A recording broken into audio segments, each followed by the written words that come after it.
Welcome to the U.S. Virgin Islands, St. Thomas. Behind me is Fort Christian. We're going to go take a tour right here. Come along. So here we are at Fort Christian, National Historical Park since 1977. I'm going to take a little tour inside here, show you around, and give you some historical information. This looks like a beautiful, beautiful seating area. Very nice. We're going to head over to that room now.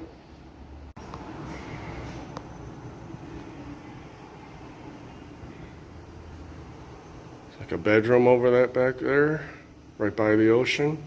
It's beautiful. Dry sink over there.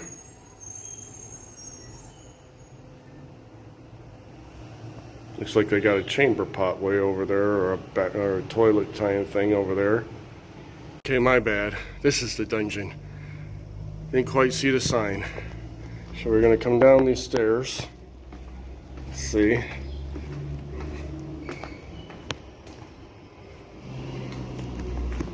It's a room here. It looks like a storage room here. And then there's this entranceway here they're calling the dungeon. So you gotta watch your step. It's a little bit of a step down. Okay, there's a beautiful mural over here.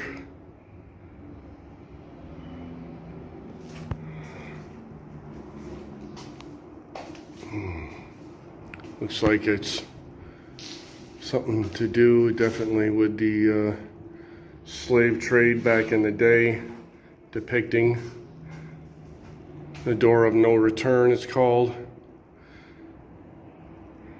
Some beautiful artwork. So this is where the history is. There's a sign here about government and society. Room here. You got pictures of the people, legislative branch, 33rd legislator.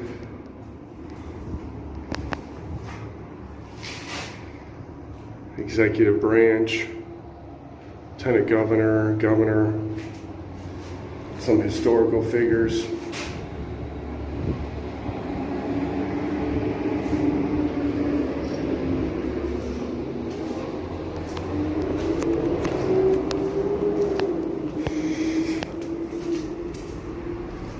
Yeah, this is definitely a sad chapter in the United States history that we're learning. We're definitely learning from.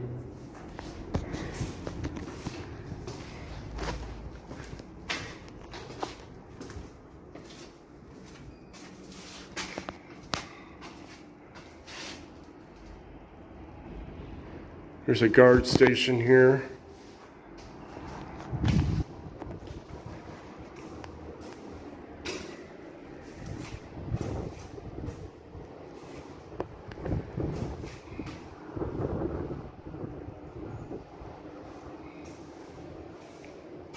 Fire burn. I'm going to read about this. It says, although Queen Mary was born in Antigua, she was one of the 4 women who led the labor revolt on St. Croix in 1878. Her real name was Mary Thomas. Mary participated in Fireburn labor revolt because she wanted better pay and the repeal of the Labor Act, which kept working conditions as inhumane as they were under slavery. Before the Emancipation Proclamation, the workers were slaves who had no choice but to work under very harsh conditions. After emancipation, working conditions did not improve much, and they were poorly paid. These conditions moved Queen Mary and the rest of the workers to start a revolt. The revolt was named Fireburn Labor Revolt. This revolt set the stage for later Virgin Island labor heroes who recognized as Queen Mary had the emancipation did not change the harsh conditions and treatment of the workers in St. Croix. Along with Queen Mary, Queen Agnes, Bottom Belly, and Queen Matilda all took part in the Fireburn Revolt. This revolt lasted for 5 days, and much of the west end of St. Croix was burned. During the revolt, more than 120 Africans and 20 planters were killed. After the revolt, hundreds of workers were imprisoned on the island. However, the queens were sent to prison in Denmark. 1 year after the revolt, the Labor Act was repealed and wages and working conditions improved. Then conditions were officially changed on October 1st, became known as the Contract Day. Below is a song that was written in honor of Queen Mary. Very, very interesting. I did not know that. I hope you're all enjoying my 8th grade reading level. And you got kind of like a makeshift ship here. British flag. I think that was the Italian flag. I can't quite tell because it's kind of dark in here, but it looks like the Italian flag that was over there. Some more historical leaders.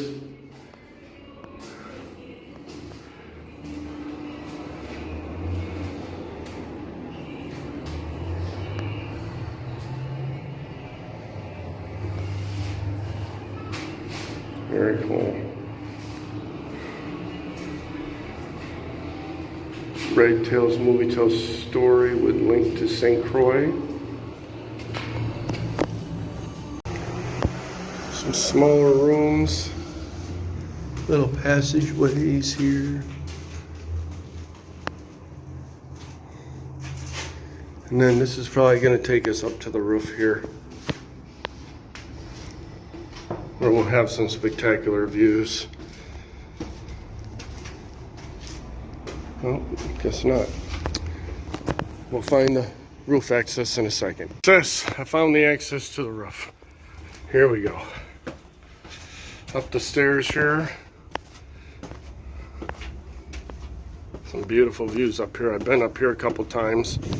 It's gonna be beautiful. Oh, jeez. There's my ship over there. Here's the courtyard to the legislature. We'll be going over there where those little cannons are. You can see how beautiful St. Thomas is. U.S. Virgin Islands. You have to watch where you're walking up here. You got some steps and some uneven rooftop. You got a decent sized wall here. Probably about 4 foot high. 3 in some places, 4 foot high in others.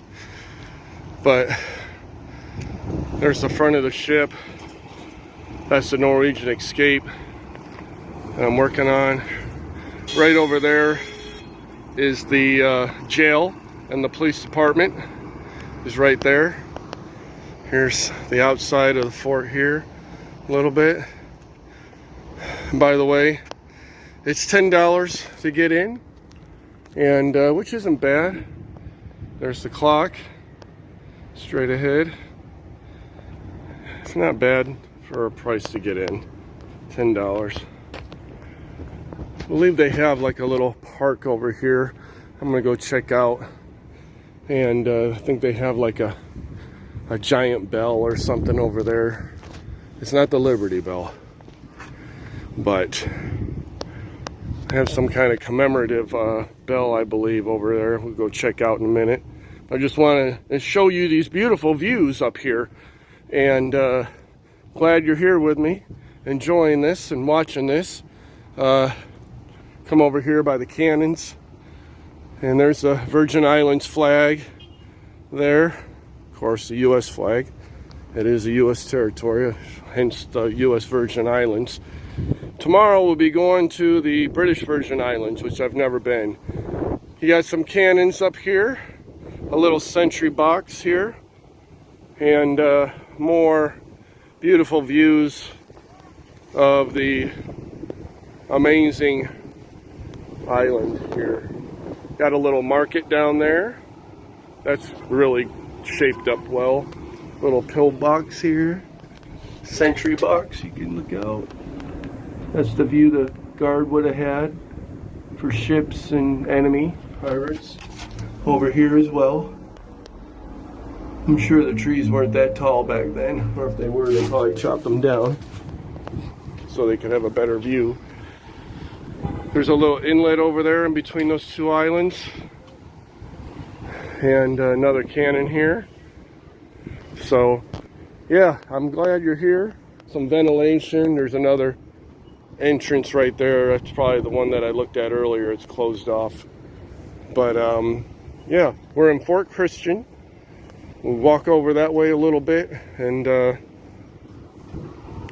so this is a U.S. property, territory, whatever you want to call it. And yes, they drive on the opposite side of the road here as well.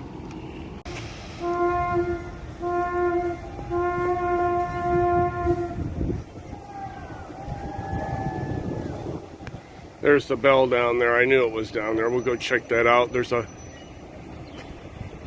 souvenir shop right there. It's kind of pricey. So the other port for ships is around that way, down a little bit. You got to take a taxi to get up over here, which you see the taxis down there. They drop you off right there by the souvenir shop, of course. Here's another sentry box. Look out. That's what they would see. Here you're not going to see much but trees. Old clock, which is not working because it's got a different time on each side. And but isn't that beautiful? Oh my God, I love it. I love it. Anyway, thanks for coming along. It's not over yet. I'm going to go down over there and film a little bit down by that small park. And then tomorrow we're going to do the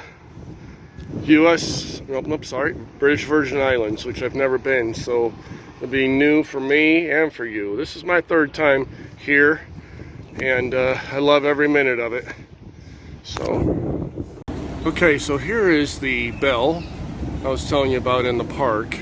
And what's interesting about this bell, it's commemorative of the landing of the Virginia settlers, which, if you can read it here, it says, "In the Virgin Islands are landed on April 4th of 1607 for a stay of 3 days, a company of 144 Englishmen bound for Virginia.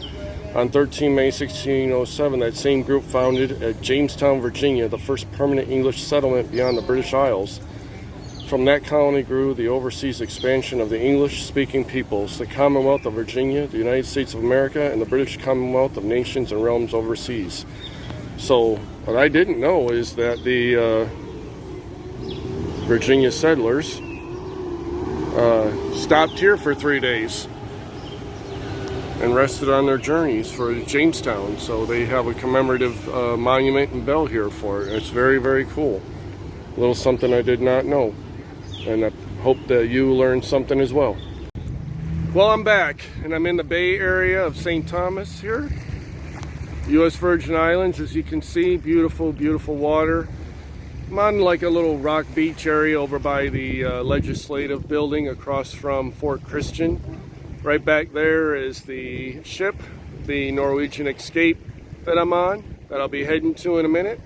So I was just showing you the beautiful waters and the beautiful rolling hills and everything in the bay behind me real quick.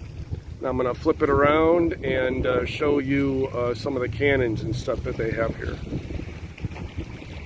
We got this row of cannons here, mainly just for display purposes here.